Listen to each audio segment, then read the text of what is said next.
Hi, this is Krista at The Secret Yarnery. Today we're talking about 10 non-yarny things about me.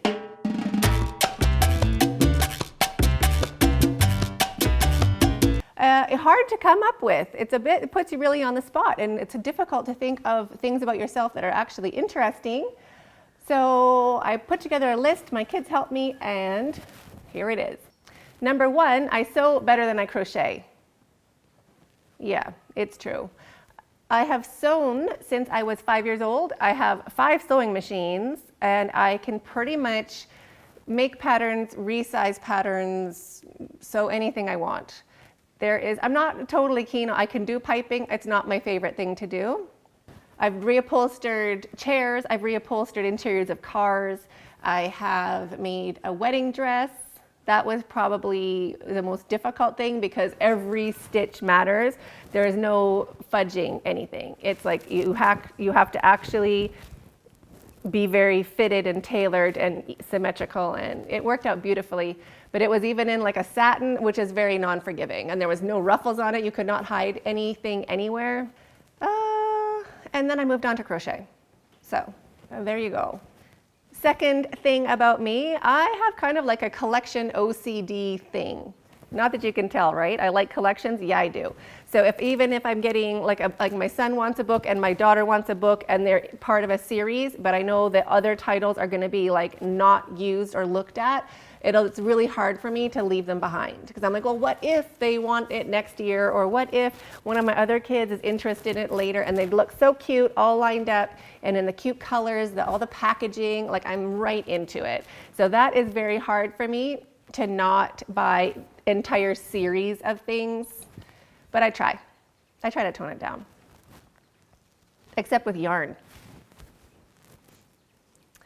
Number 3, my favorite way to start my day, 1 cup of coffee before everyone else wakes up, like peace and quiet, no one is here, even if it's 5 o'clock in the morning, I'm all by myself, I get my cup of coffee, I start my day without any disturbances. I can just sit, have a cup of coffee, like chug it down nice and hot, and then plan out what I need to do that day, go get a second cup of coffee, and then it's fine if people are waking up and asking me questions and needing things. It's fine, I've had my 1 cup of coffee, and I'm gonna have a fantastic day. If it doesn't work out that way, I still have a good day, but it's not that little tiny cherry on the top, that peace and quiet and caffeine that I love so much. Number 4, I would much rather go out for lunch than dinner. I figure you can get you can order off the dinner menu at lunch, you can have a glass of wine, everything is the same as dinner except you get to be home at night. Maybe you can't wear as fancy clothes, but I'm over that. I can just totally wear normal clothes.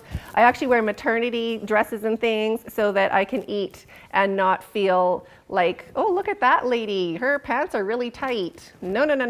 Or I go in Lululemon, like I literally wear yoga pants on top of like a very loose shirt, like a short swing dress, because if I'm going out for lunch, I'm getting it down. We are eating.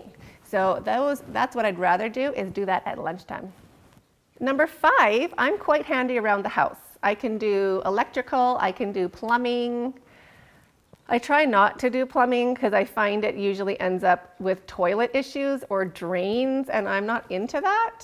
But in Canada, I could totally do all of those things. I can still do it now, but I kind of claim ignorance. I know my husband doesn't watch the channel. He'll never know. He asked me not to do electrical, and he did have a valid point, because people here don't, in Canada, North America, it's like you have your red wire, your blue wire, your green wire, they match, like the colors mean things, and they're the same colors, and here some wires can be blue and green and brown, and then some wires will be black and red and yellow or something, and people just use wire as wire. They don't actually stick to a color code, so you never really know, and you can get electrocuted, technically. So I kind of ease up on doing electrical work here. Plus, I have a guy who's a plumber and electrician, and he comes to the house for like $20 and fixes me up. Like if I need something installed or unhooked or whatever, he'll come home, and as long as he's not busy. But I figure for $20, he's better at judging the wire colors than I am. So I let that one go.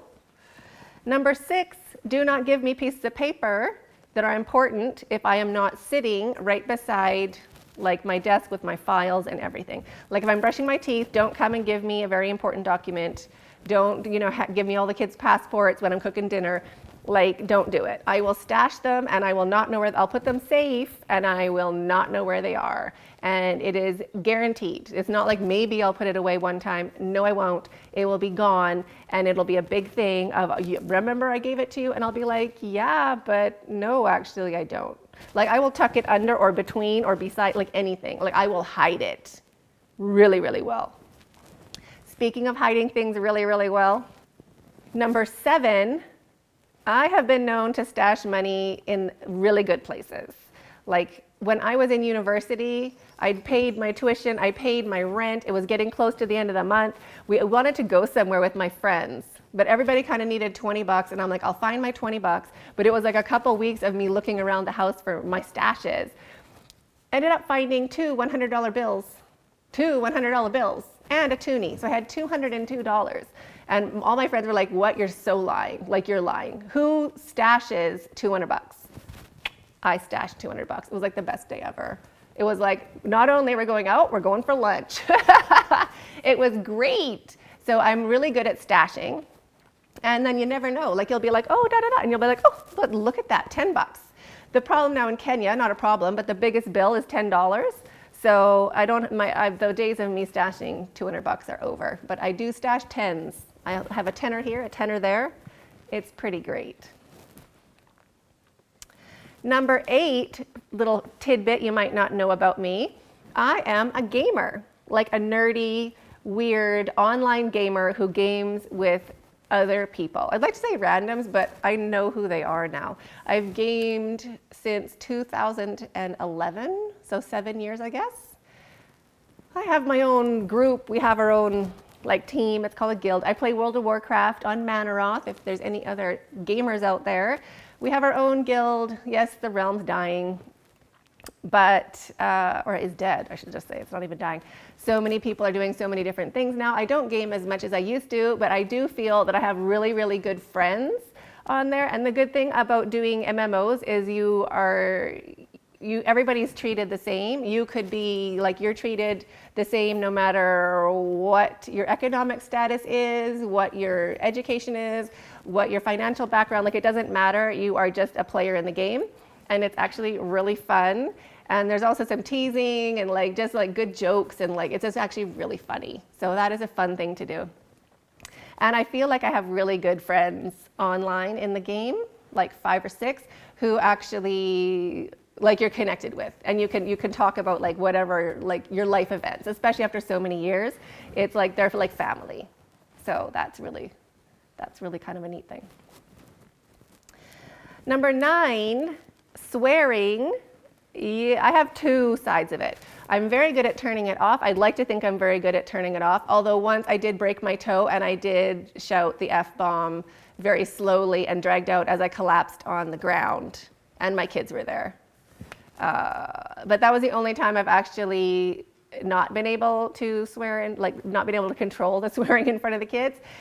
And I don't like to use the normal swears. I like to mix it up so they're super, I don't know if derogatory is the right word, but super slamming, very effective and very insulting, but not on a personal, not about a person, but about a situation or if somebody's being mean, especially in online gaming or something. I don't even think you really need to swear, as you just need to use interesting diction in a very cutthroat way. You can say something with normal English that can destroy someone's aggressive behavior. You can keep somebody in their place. And I also really enjoy swearing when, obviously my kids aren't around, but when there's a situation where I'm it's frustrating, or I'm in traffic, or there's something happening that is really upsetting me, I like to slanderously swear, put together a bunch of words that is super I don't want to say mean-spirited, but like really gets to the point and is very colorful, and eventually it will make me laugh hysterically because it'll be like just so funny, like that you can put together so many like insulting words that it just, I just crack up. Like then I'm not mad anymore. I'm like, that was actually so funny. Like I don't swear at people, so like it's not like I've said something slanderous to somebody, but it makes a situation that I'm in like super entertaining for me. And then I'm not mad anymore because I'm like, that is actually like so funny. So I do swear in those situations, but not, I figure it's lazy. I'm not a lazy swearer. Like I just don't use the standard, sentences and be like, oh, I swear. Like, no, you really, like you got to up your game. You got to throw in some good color in there. So that's me and swearing. 2, either 0 or all out, pedal to the metal. And number 10, pet peeves. Speaking of pedal to the metal, driving, being tailgated like I was yesterday. This little tiny car, I drive a big family van, like the biggest family van that you can drive that is not a bus. Like I do not need a special license to drive my van, but it is bloody big. So I'm like, do. And if for anyone who has traveled with me after our podcast, I take you out and about sometimes, you will know that I'm not a particularly slow driver. Like I keep pace, I'm defensive, I drive my car. There's somebody literally tailgating me. I can't see the front of their car, not even the headlights. I cannot see the front of their car. They have a little tiny windscreen right in behind me. And we're in traffic. Like we're not on a highway. We're on a 2-lane road. There's cars in front. There's cars behind. Like we're driving together. There's traffic. This person's tailgating me. So I put on my indicator and slowed down to be like, okay, like maybe you should notice that you're tailgating. Anyway, person didn't notice. Eventually, like I started just going really slow because you're actually being dangerous now. Like I have one of my kids in the car, and that is not appropriate behavior. And then she zoomed around, or he zoomed around. I couldn't see who it was, but I was trying to because the driving style was so interesting. I'm like, who doesn't know how to drive better than that? Like it was so crazy. Anyway, ended up tailgating all the way in front of me until I pulled into like on the way to my neighborhood. So it was like that makes me crazy. And the other thing that makes me crazy is people staring at my kids. Usually when we go out for dinner at an Indian restaurant or lunch at an Indian restaurant, I don't know why it's Indian restaurants, but that's where I seem to notice it. Or maybe it's like my spidey senses tingle. I don't know. Sometimes I don't even notice and we leave and they'll be like, Mom, you didn't, remember I told you to look at that person? And I was like, what do you mean? And they'll be like, she was totally staring, blah, blah, blah. And I was like, well, you have to just tell me. You can't be like, oh, look at the person. Like, okay, there's a person over there. Great. Tell me they're staring. I will sort it out. My husband is shy that way. He's not shy. I don't know why. He's like super vocal. He's much more vocal than I am. But in those situations, I guess he's not confrontational, or he's confrontational all day long, and then when he's not working, he doesn't want to be confrontational. Where I'm the opposite. I'm like, I'm never confrontational, but if that happens, like if somebody's staring at my kids, I will sort it out, like right now. Like I will either talk to you straight from my table to your table. I will come over to you. I will talk to you as I'm leaving the restaurant. Like you will know that it's not appropriate. So that makes me crazy. That's my biggest pet peeve, is staring at my kids. Once a whole family fell down. They fell down, like tunk, tunk, tunk, like fell down. So yeah, staring at my kids, that's my biggest pet peeve. I'm not into it, but I will sort it out. And I look forward to sorting it out. I don't look forward to it happening, but I look forward to educating the person that it is not appropriate behavior. I don't do it in a mean way, but I let them know that it is noted. It has been noted and it's inappropriate. And if you want to be stared at, boom, boom, I'll be staring at you and you will not be staring back. Lord. Anyway, I'm getting all riled up. Anyway, those are my top 10 non-Yarney things about me. Yarney things coming soon. Big podcast tomorrow. So much to share with you. I have been a busy bee, not with crochet, but everything else. So imagine that. You could imagine that. Anyway, have a super great day, everybody. Oh, and I would like to tag Hand-Me-Down Crochet and Knits, Claire from Bob Wilson 123, Fiberific. Who else? Melody Crochet, if you haven't done it. Try to think who hasn't done it. I know Dana has, Debbie has. I'm like the last one to the party. Well, if I haven't tagged you, I'm tagging you. And has Angelina done it from the little Xenia patch? Angelina, if you haven't done it, I'm tagging you too. So have a super great day, everybody. See you tomorrow for the podcast, and stay hooked.